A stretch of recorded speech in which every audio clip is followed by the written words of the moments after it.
তুমি কি বুকার ডিম আছো? আমি এলে রান্না করবে তো খাবো কখন? মাকে ফোনটা লাগছে না কেন? কই কই একটু দাঁড়াও না। কি হয়েছে?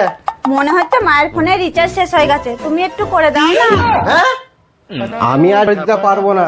তোমার মাকে আগেকারের দিনের মতন চিঠি পাঠাতে বলো। তুমি এরকম বলছো কেন? তুমি জানো রিচার্জের কত টাকা বেড়েছে? শুনলে অজ্ঞান হয়ে যাবে। আগে যেটা 239 টাকা মারতাম তোমার, সেটা এখন 299 টাকা হয়ে গেছে। হ্যাঁ, এ কি বললে? হ্যাঁ, আমার আর ভাল লাগছে না। এ তো দিনের বেলায় ডাকাতি করা বলে, গরিবের গলায় পা দিয়ে পকেট থেকে টাকা বার করে নিচ্ছে। হ্যাঁ গো, এরা তো গরিব মেয়ের বাপের মতন লোকের কাছে দান ভিক্ষা করে চেয়ে মেয়ের বিয়ে দেয়। কোম্পানি বালারা রিচার্জের দাম বাড়িয়ে আমাদের কাছ থেকে এরকম করে নিচ্ছে। কি বলেছো? হ্যাঁ গো, তোমার যে 5G তে ফ্রি দিচ্ছিল ওটা আছে তো?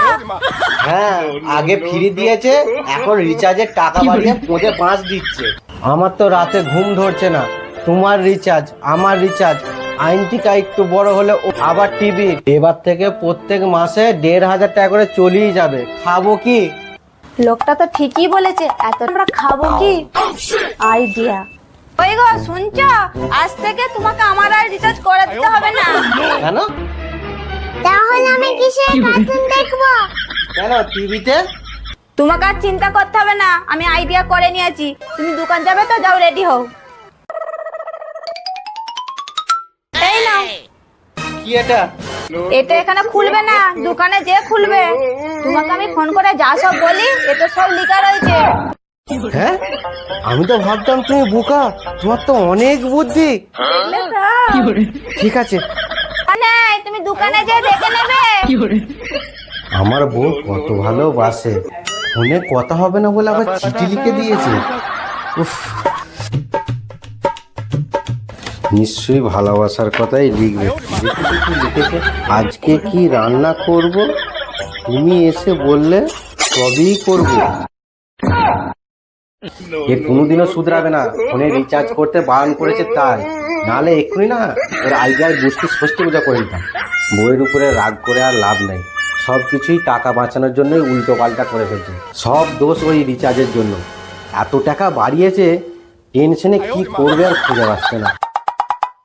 লোকটা এখনো এলো না, কখন যে কি করব।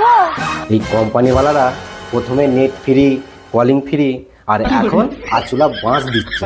না, ঘরে যাই, নাহলে আর খেতে পারবো না। তুমি কি বুকার ডিম আছো?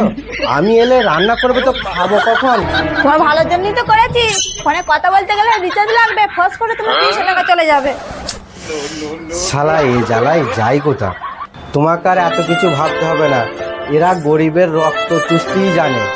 আমাদের মতন গরিব লোকেদের কষ্টটা ওরা কোনোদিন বুঝবে না। ওদের পেট ভরলেই চলবে। যাও যে রান্না করো। তো বন্ধুরা, ভিডিওটা কোনো কোম্পানির দোষ দিয়ে বানাইনি। 200 টাকাটা জোগাড় করা একটা গরিব মেয়ে বা তার বাবার কাছে অনেকই কষ্টের ব্যাপার। সেই জন্যই এই ভিডিওটা বানালাম। তো ভিডিওটা যদি ভালো লাগে অবশ্যই লাইক শেয়ার করবে। তো টাটা বন্ধুরা।